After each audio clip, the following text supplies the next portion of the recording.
দর্শক ২৩ বছর পর অস্ট্রেলিয়ার মাটিতে বাংলাদেশ খেলতে যাচ্ছে টেস্ট সিরিজ।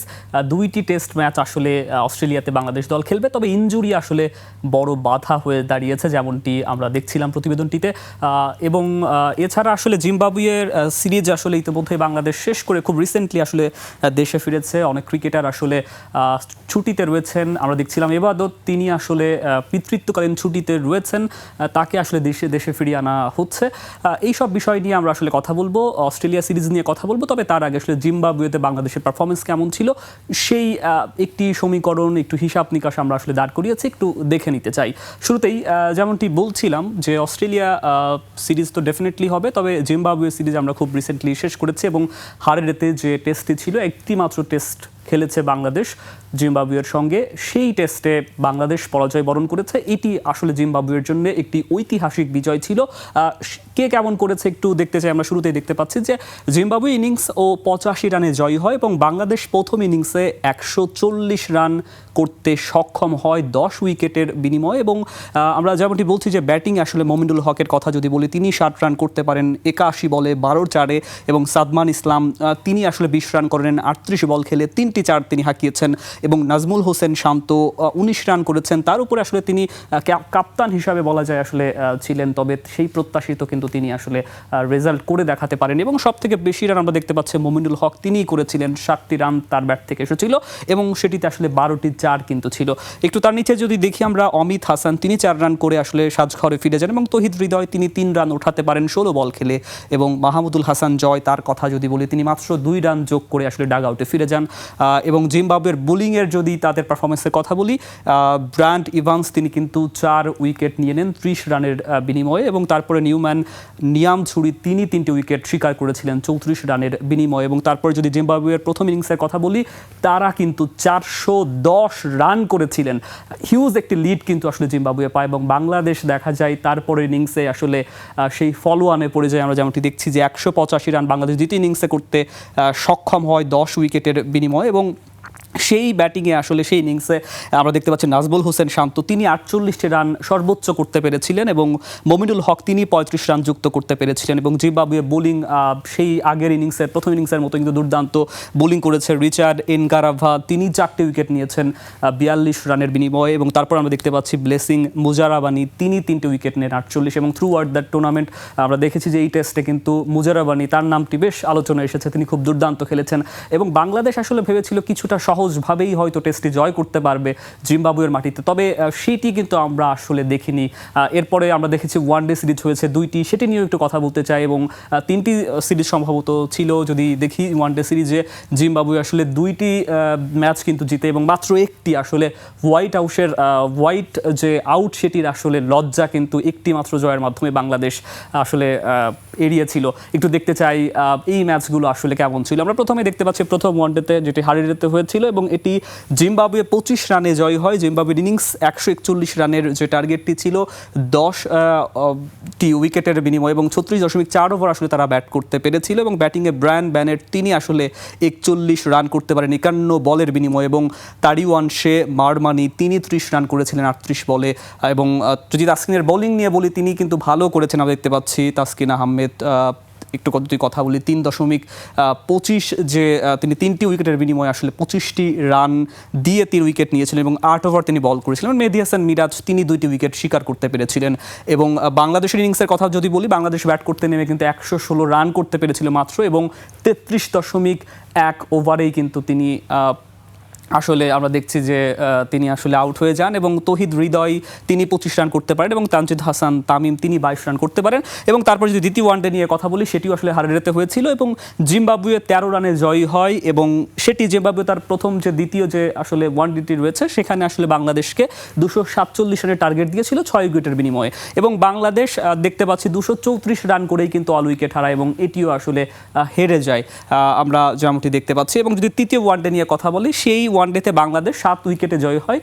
এই জয়ের মাধ্যমে আসলে হোয়াইট যে আউটের হাত থেকে কিন্তু বাংলাদেশ আসলে তাদের পরাজয় আসলে এড়িয়েছিল এবং যেভাবে ইনিংসের 199 রানের আসলে টার্গেট দিয়েছিল 10 উইকেটের বিনিময়ে, এবং বাংলাদেশ আমরা দেখতে পাচ্ছি 200 রান করতে পারে, এবং যদি সর্বোচ্চ রান বলি ক্লাইভ মাদানদে, তিনি কিন্তু আসলে আমরা দেখতে পাচ্ছি 54 রান করতে পারেন, এবং বাংলাদেশের দিক থেকে তানজিদ হাসান তামিম তিনি 84 রান করেছিলেন।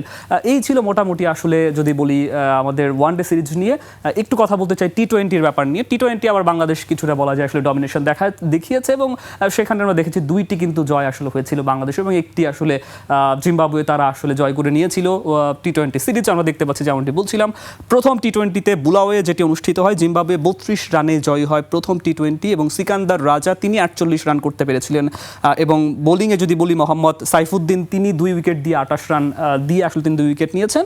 এবং আমরা দেখতে পাচ্ছি ব্যাটিংয়ে তাওহিদ হৃদয় তিনি কিন্তু 42 রান করতে পেরেছিলেন 34 বলে, খুব ভালো খেলেছিলেন। আমরা দেখেছি বেশ কিছু 6 কিন্তু তিনি হাঁকিয়েছেন। এবং তানজিদ হাসান তামিম 26 বলে 26 রান করতে পারেন 19 বলে।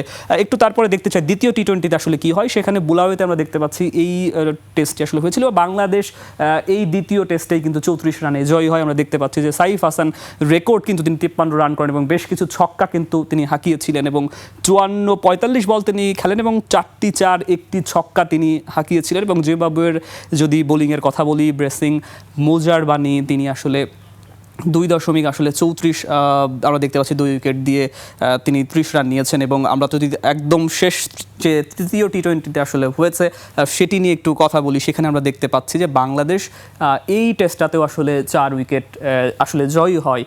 সেটি নিয়ে একটু যদি কথা বলি, ড্রিয়ন বায়ার্স তার কথা একটু বলতে হয়, তিনি 43 রান করেছিলেন, আমরা দেখতে খুব ভালো খেলেছিলেন ডেফিনেটলি, এবং 6টি 4 তিনি হাঁকিয়েছেন, 3টি ছক্কা তিনি আসলে হাঁকিয়েছিলেন। এবং বাংলাদেশের ইনিংসের কথা যদি বলি, 144 রান আসলে সেখানে বাংলাদেশ করতে সক্ষম হয় 6 উইকেটের বিনিময়ে, এবং 4 উইকেটে বাংলাদেশ জয়ী হয় যেমনটি বলছিলাম। এবং তানজিদ হাসান তামিম তিনি আসলে আমরা দেখতে পাচ্ছি সর্বোচ্চ 66 রান করেছিলেন, 58 বল 5টি 4 3টি ছক্কা, এবং পারভেজ হোসেন ইমন তিনি 23 রান করতে পেরেছিলেন।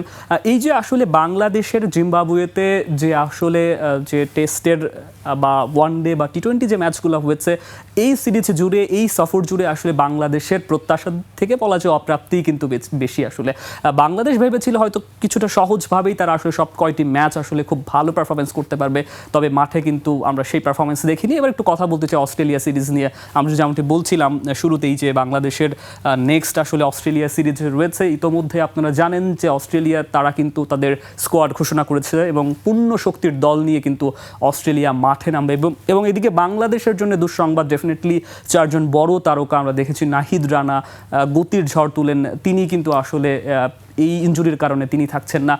এছাড়া আমরা দেখছি লিটন দাস তিনিও থাকছেন না, মুস্তাফিজুর রহমান তিনি থাকছেন না। সব কিছু মিলিয়ে বাংলাদেশের জন্য আসলে এই ব্যাটেলে এই জায়গাতে একটু কিছুটা আসলে কম্পিটিশনে পিছিয়েই থাকবে, এমনটি কিন্তু আমরা দেখছিলাম আমাদের প্রতিবেদনটিতেও। আমরা একটু দেখে নিতে চাই কারা রয়েছেন আসলে তাদের স্কোয়াডে। আমরা প্রথমে যেমনটি দেখতে পাচ্ছি প্যাট কামিন্স তিনি আসলে ক্যাপ্টেন হিসাবে থাকবেন, এবং অ্যালেক্স কার্লি তিনি উইকেট কিপার হিসাবে থাকবেন, এবং ক্যামেরন গ্রিন তিনি থাকছেন, জশ ইলিংস তিনি থাকবেন, এবং ট্রাভিস হেড আমরা দেখতে পাচ্ছি বোলার হিসাবে তিনি থাকবেন, স্টিভেন স্মিথ তিনি ডেফিনেটলি ব্যাটিংয়ে মাঠে নামবেন। এবং তারপর যদি বলি জশ হ্যাজেলউড তার বলের কথা, তার গতির কথা, এবং প্যাট কামিন্স নতুন করে আসলে খুব বেশি বলবার কিছু নাই, তারা গতির ঝড় তুলতে পারেন মাঠে, এবং ডেফিনেটলি এই ম্যাচটি কিন্তু এই সিরিজটি কিন্তু অনুষ্ঠিত হবে তাদের মাঠে। সুতরাং এটি বেশ ওই কন্ডিশনে বাংলাদেশকে মানিয়ে নিয়ে একটি ভালো পারফরমেন্স করা, এবং যেখানে ইনজুরির আসলে থাবা রয়েছে বাংলাদেশের একাদশে যারা বেস্ট আমরা বলে থাকি, সব কিছু মিলিয়ে কিছুটা কিন্তু আসলে কঠিন হতে যাচ্ছে বলা যায় বাংলাদেশের।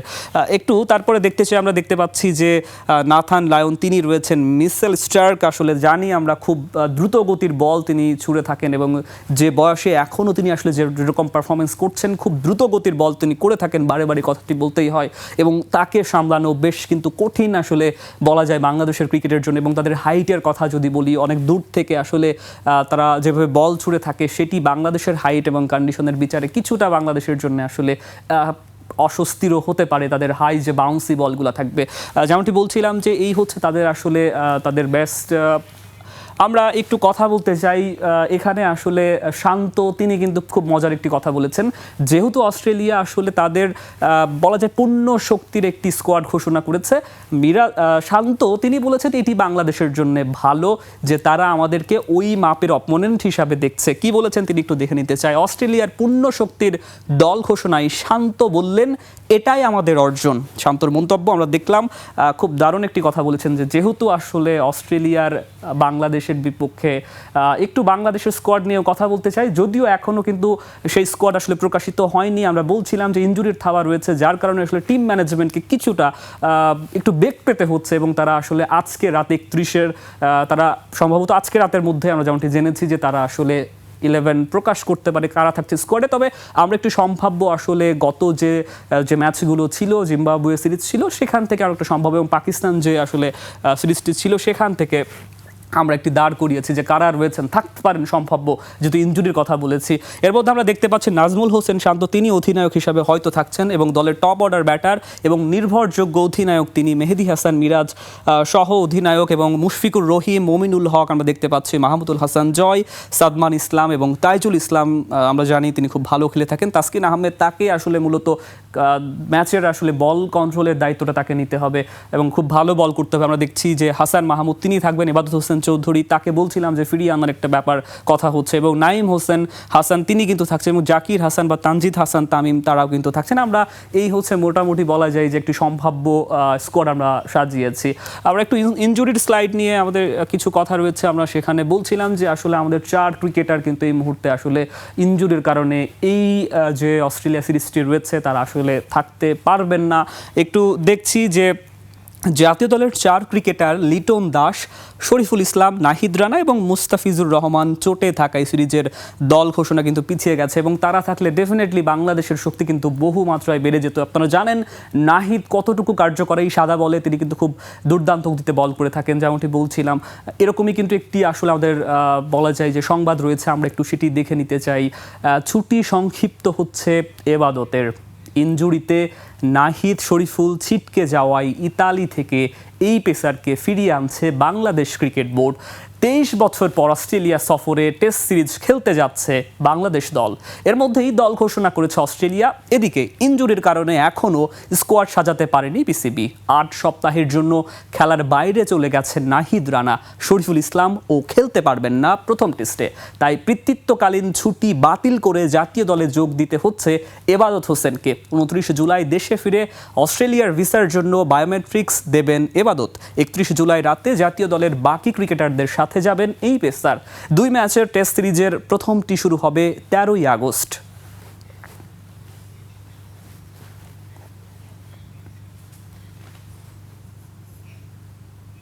দর্শক, এই ছিল মোটামুটি আসলে আমাদের জিম্বাবুয়ে সিরিজের আমরা কিছু পরিসংখ্যান দেখিয়েছি, এবং এছাড়াও আসলে অস্ট্রেলিয়া সিরিজের সামনে আসলে কেমন ব্যাটেল বাংলাদেশের জন্য অপেক্ষা করছে সে বিষয়ে কিন্তু আমরা কথা বলেছি।